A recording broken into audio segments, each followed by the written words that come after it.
मेरे बेटा ने नाजायज ले जा रहे, मेरे बुड्ढे मार रहे, फिर मोकून ने पटक के मारा और मेरे पैर तोड़ दिए। नकून में लाठी लाठी मारी है, मेरी कड़ी बिल्कुल तोड़ रखी है और ताले तोड़ कर भीतर घुसे और मेरी सारी भवन पर हमला करा। फिर मुँह पे करा, मुँह में कोई एक 50-50 लाठी मेरी कड़ी में लगी हुई हैं। प्रशासन पूरा पूरा जिम्मेदार है, पूरा। अगर प्रशासन पुलिस फोर्स लगाता तो ये नौबत नहीं आती। पुलिस सारा काम भगा हुआ है, पुलिस आ रही है, कोई तहकीक नहीं है किसने किया है किसने नहीं किया है। वो आते हैं लोग, जिसको पाते हैं उसको उठा के ले जाते हैं, मारते हैं। ये हालत है, सारा काम भगा। नमस्कार दोस्तों, मैं अभी मेवात गया और अलग अलग पक्षों से बात की ताकि दंगों के बारे में ग्राउंड से सही जानकारी आप लोगों तक पहुंचा सकूं। इस वीडियो में हम बात करेंगे दंगे कब, कहां और कैसे हुए, दंगे की वजह क्या थी, पुलिस दंगे को रोक क्यों नहीं पाई, मामन खान, बिट्टू बजरंगी और मोनू मानेसर का रोल क्या है और दंगों के बाद हालात क्या हैं, खासकर पुलिस किस तरह से मेवात के लोगों के साथ पेश आ रही है। इसके साथ सबसे ज़रूरी चीज़ कि मेवात के लोगों को इस दंगे की क्या कीमत चुकानी पड़ेगी, उनकी रोजी रोटी पर क्या असर पड़ेगा और मेवात की वो कौन सी कहानियां हैं जिसमें लोगों ने एकता दिखाई, दंगाइयों को खदेड़ा और भाईचारे की मिसाल पेश की। सबसे पहले बात करते हैं कैसे शुरू हुई हिंसा। तो हरियाणा के मेवात में 31 जुलाई 2023 को बजरंग दल और विश्व हिंदू परिषद जैसे संगठनों ने ब्रजमंडल यात्रा निकाली। ये यात्रा 3 पड़ाव में निकाली जाती है। पहला पड़ाव होता है नूंह के नल्हड़ का शिव मंदिर। यहाँ जलाभिषेक करने के बाद श्रद्धालु यहाँ से 45 किलोमीटर दूर फिरोजपुर झिरका के झीर मंदिर तक जाते हैं। झीर मंदिर के बारे में कहा जाता है कि पांडवों ने अज्ञातवास के दौरान इस जगह पूजा अर्चना कर शिवलिंग की स्थापना की थी। इस यात्रा का तीसरा पड़ाव होता है झीर मंदिर से तकरीबन 50 किलोमीटर की दूरी पर बसा पुन्हाना का सिंगार गांव। मान्यता है कि भगवान श्री कृष्ण ने इसी जगह पर श्रृंगार किया था। इस तरह इस पूरी यात्रा के दौरान श्रद्धालु लगभग 95 किलोमीटर की यात्रा तय करते हैं।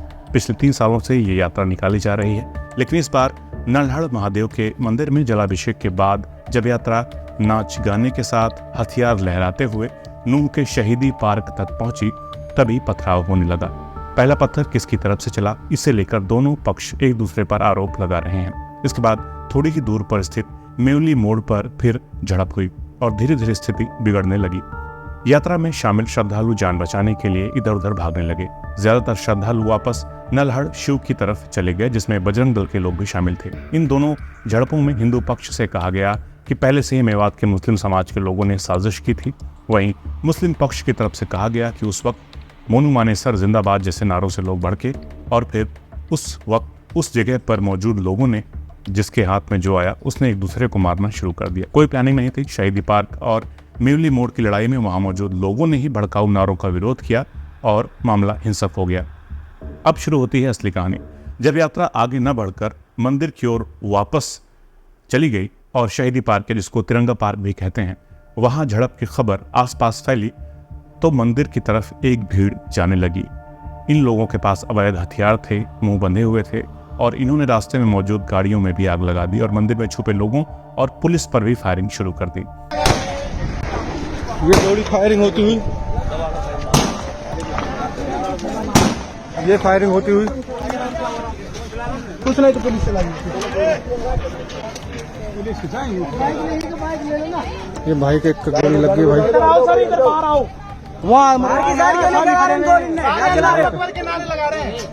ये गोली लग गई भाई के, चलाओ ना इन्हें। ये पहाड़ों पे बैठे भाई फायरिंग कर रहे थे। मंदिर के अंदर से भी फायरिंग हो रही थी। कथित तौर पर 20-25 लोग पहाड़ियों पर चढ़ गए और वहां से पत्थरबाजी और फायरिंग कर रहे थे। मंदिर के अंदर से भी जवाबी फायरिंग हो रही थी।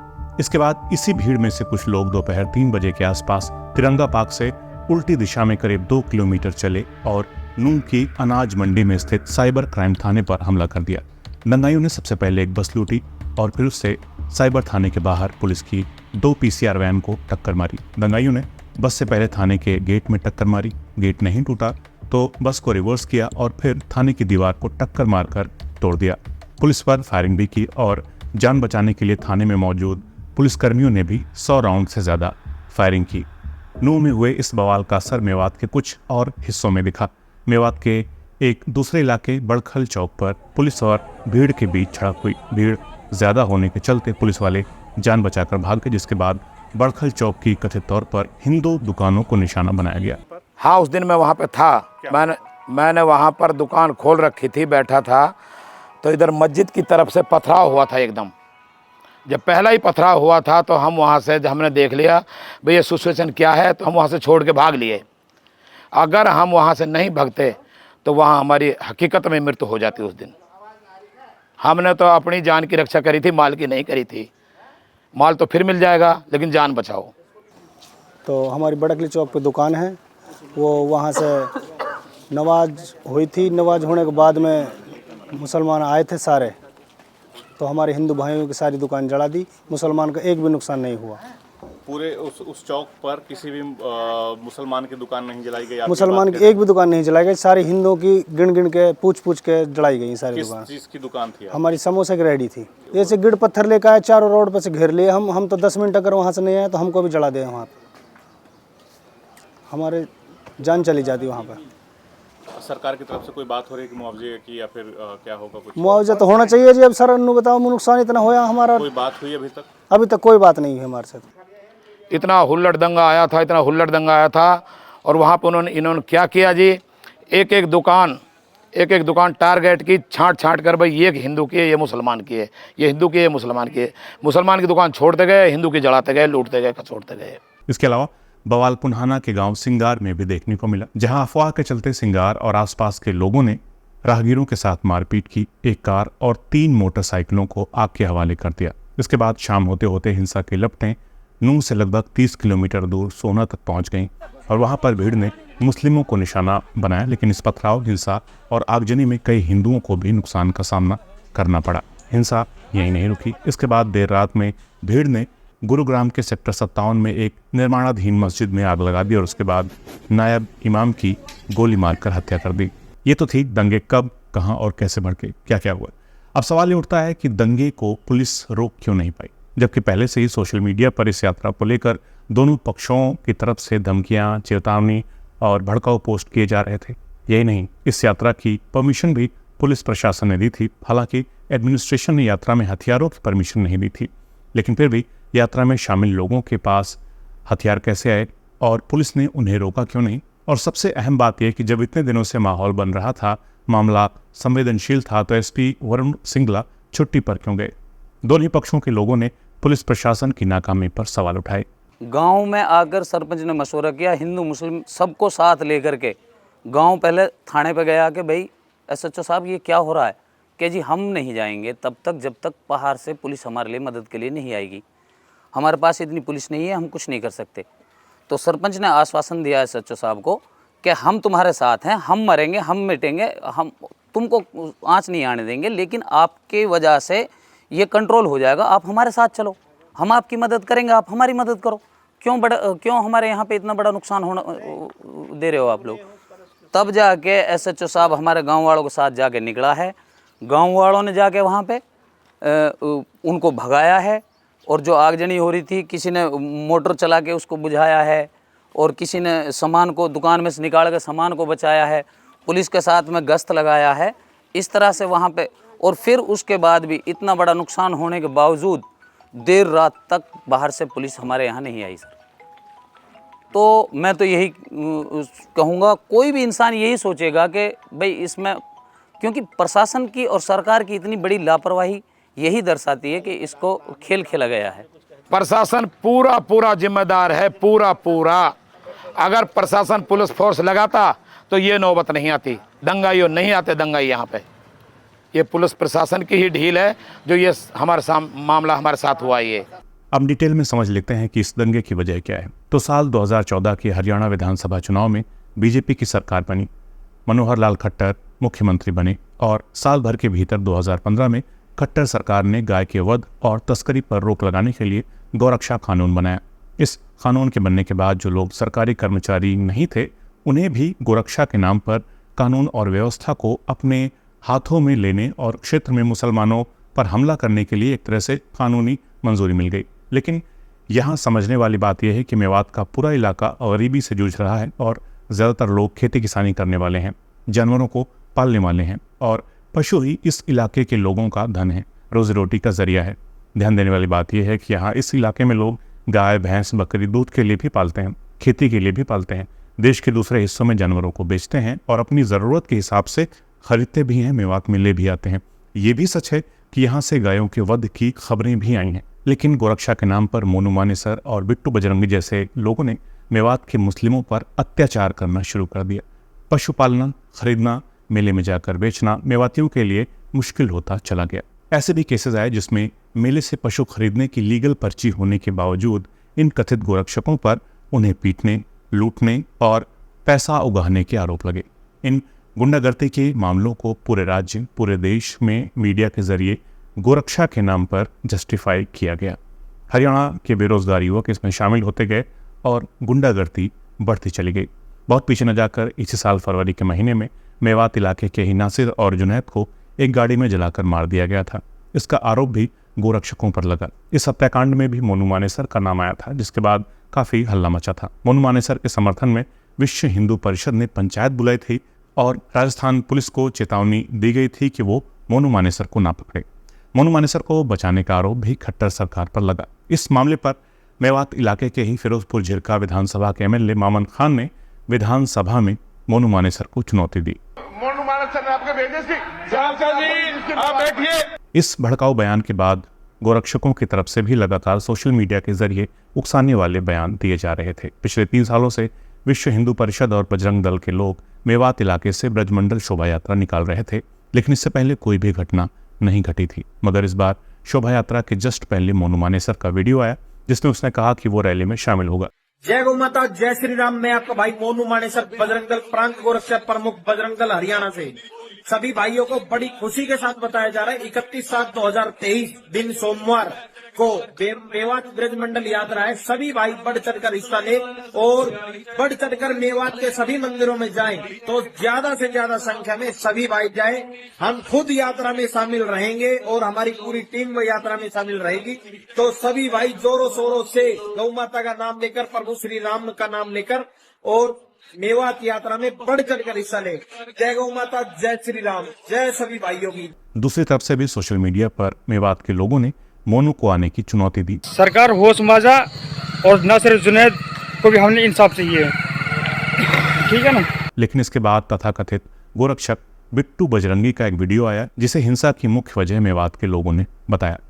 और ये बोलेंगे कि बताया नहीं कि हम ससुराल आए और मुलाकात नहीं हुई, तो इसलिए हम पूरी लोकेशन देंगे।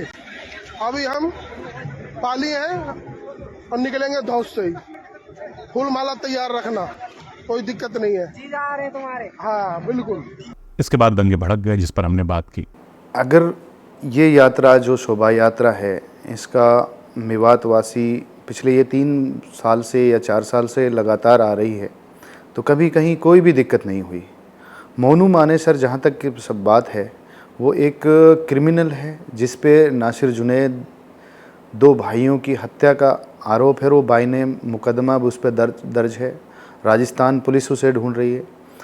5 महीने 4 महीने से अंडरग्राउंड है और वो यात्रा आने से पहले 3 दिन पहले एक वीडियो रिलीज करता है जो एक क्रिमिनल सरकारों को नहीं मिल रहा। हरियाणा सरकार में पटौदी में उन पे 307 तक के मुकदमे दर्ज हैं और वो चैलेंज करके ये कहता है कि एक तरीके से मेवात को चैलेंज नहीं कर रहा है, वो प्रशासन को, सरकार को चैलेंज कर रहा है कि मैं आ रहा हूँ और आप ज़्यादा से ज़्यादा संख्या में आप लोग वहाँ पहुँचिए।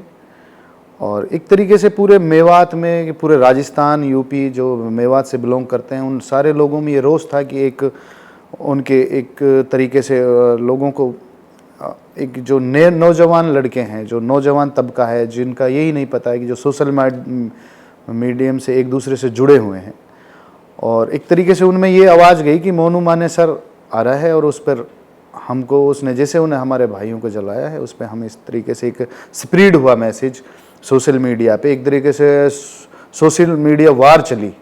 फिर उसी तर्ज पे जो दूसरा बिट्टू बजरंगी करके जो लोग हैं, वो कहता है कि मेरा नाम बिट्टू बजरंगी है और मैं मेवात का जीजा हूँ और मैं भी कल आ रहा हूँ लाव लश्कर के साथ 150-200 गाड़ियों के साथ। फिर वो दूसरे वीडियो में पोस्ट करता है, सेम डे जब वो प्रशासन चलता है, वो अपने लोगों के साथ आता है, तो वो कहता है कि मैं ससुराल आ रहा हूँ और आप लोग मेरा फूल मालाओं के साथ तैयार रहे कि ये मत बोलना बाद में कि बताया नहीं था कि जीजा जी आ रहे हैं। तो एक इस तरीके से कि जो सोशल मीडिया पे वार चालू हुई है तो लोगों ने, बच्चों ने वो एकदम से उठा लिया है। किसी जिम्मेदार का, किसी नेता का या किसी ऐसे सामाजिक लोगों को, एक तरीके से सामाजिक लोगों ने और जिम्मेदार लोगों ने प्रशासन को चेताया भी था सोशल मीडिया के माध्यम से, अपने जो रिसोर्सेज उनके पास थे कि आप मोनू मानेसर और इस तरीके गंद को आप यहाँ आने से रोकिए और इनको गिरफ्तार करना चाहिए जो आदमी क्रिमिनल यहाँ आके चेतावनी दे रहे। और तो इसी ने, मैं समझता हूँ कि यही एक बड़ा कारण है जो आम जन में, आम बच्चों में जो मैसेज गया। और उन्होंने, हमने कई वीडियो देखे हैं तो उसमें यही लग रहा है 15 से 17 साल के बच्चे उग्र और उपद्रव में कर रहे हैं, जो बहुत दुर्भाग्यपूर्ण रहा और पूरी तरीके से हम इसकी मजम्मत भी करते हैं। लोगों की बातें सुनने के बाद और हालात को समझने के बाद ये लगता है कि पुलिस और प्रशासन ने अगर समय पर एक्शन लिया होता तो इस हिंसा को टाला जा सकता था, लोगों की जान बचाई जा सकती थी। ये भी सच है कि पहले से हालात ख़राब हुए थे जिसकी वजह से हिंसा हुई, लेकिन क्या इस तरह के वीडियो की वजह से लोगों पर पत्थर चलाना, गोली चलाना जायज़ है? बिल्कुल भी नहीं। जिन लोगों ने भी इन दंगों में हिस्सा लिया है उन पर सख्त से सख्त कार्रवाई होनी चाहिए, लेकिन काश सच इतना सीधा सपाट होता। नूह में हिंसा के बाद पुलिस आरोपियों की तलाश में दबिश दे रही है और पुलिस पर एक तरफा कार्रवाई और बेगुनाह लोगों के साथ मारपीट के आरोप भी लग रहे हैं। मेरे बेटा ने नाजायज ले जा रहे, मेरे बुड्ढे मार रहे, फिर मोकून ने पटक के मारा और मेरे पैर तोड़ दिए, नखून में लाठी लाठी मारी है, मेरी कड़ी बिल्कुल तोड़ रखी है और ताले तोड़ कर भीतर घुसे और मेरी सारी भवन पर हमला करा, फिर मुँह पे करा। मुँह में कोई एक 50-50 लाठी मेरी कड़ी में लगी हुई हैं। सर अचानक 11 और 12 के बीच में हम अपने अपने कमरों में लेटे हुए थे तो एकदम से पुलिस फोर्स आती है सर। उन्होंने बहुत ज़्यादा ताबड़तोड़ बंदूक वगैरह थी, उनकी नाल वगैरह, लाठी और उन पर सब्बल वगैरह थे, हमारे किवाड़ वगैरह सब तोड़ दिए सर। हमने उनसे कहा सर बात क्या है, जो तुम आतंकी हो, तुम गुंडे हो, तुमने वहाँ दंगा किया। हमने कहा सर आप अगर हम दोषी हैं तो आप हमसे थाने ले चलो और हम वहाँ आपसे जो आपको पूछना वहाँ पूछना, लेकिन ये तरीका क्या है, हाथ पैर मतलब चलाना, घूसे थप्पड़, हमारी जो वाइफ है उनको मारा, हमारे जो बुजुर्ग माता पिता उनको मारा, माता जी को है कि वो पैर में चोट आई सब उसके। तो सर ये बहुत ज़्यादा गलत रवैया किया उन्होंने। हमने जिस दिन लड़ाई हुई थी सर, हम अपने घर पे थे, हमारे मैं टायर पंचर मिस्त्री उधर नगीने में ही, बड़ा वाला भाई है वो MA स्टूडेंट और वो टायर पंचर मिस्त्री है, जो और मुझसे बड़ा है वो BA पास आउट है सर 8वीं। और हमारा इतना अच्छा वेव है गांव में, अच्छे हर समाज से हमारे अच्छे रिलेशन है। बाकी ये है सर इंडिविजुअल हम कुछ कह नहीं सकते कि भाई हमारा नाम किस तरीके से उन्होंने पेश किया और हमको दंड के प्रति परेशान किया। अगर कोई आदमी दोषी है तो हम उस चीज़ में ही कहना चाहते हैं उनको सज़ा दो और देनी भी चाहिए, हम प्रशासन के साथ हैं। सवन पे हम लोग करो मन पे सोते हैं ठंड तो सोते कोई नहीं, जब गए टन में आ खड़े सार में बहुत बड़े पड़ो, जब लेकर फिर ही ना कर जब यू तोड़ो हमारा दरवाजा निकलो बाहर।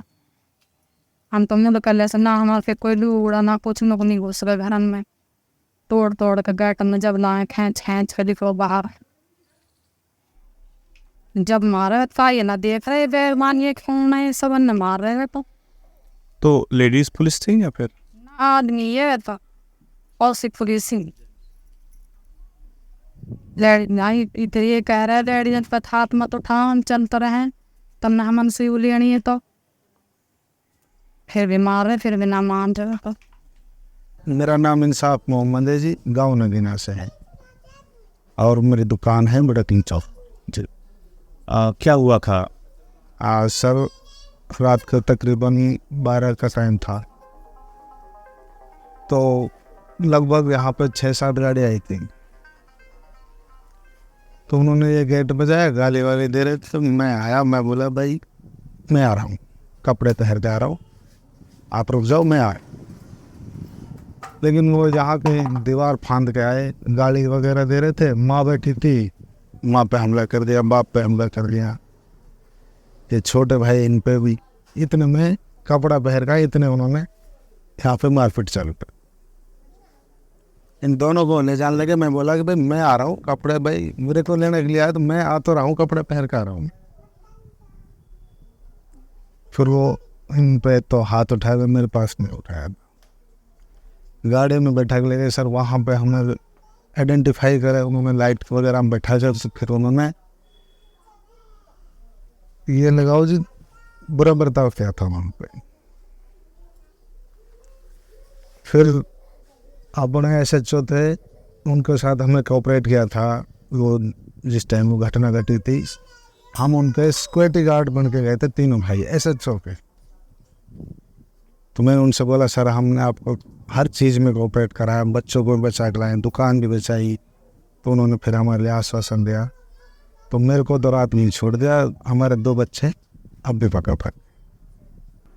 ये इलाका पहले से ही बहुत गरीब है। ऐसे में जिन लोगों ने दंगों में हिस्सा लिया उन पर आरोप साबित होता है तो कार्रवाई की जाए, लेकिन इसमें उनके घर वालों की क्या गलती जो उनको भी सज़ा मिल रही है। और आरोप साबित कोर्ट में होते हैं, लेकिन खट्टर सरकार ने संविधान, कोर्ट कचहरी, न्याय को ताक पर रखकर आरोपियों के घर पर बुलडोजर चलवाना शुरू कर दिया है।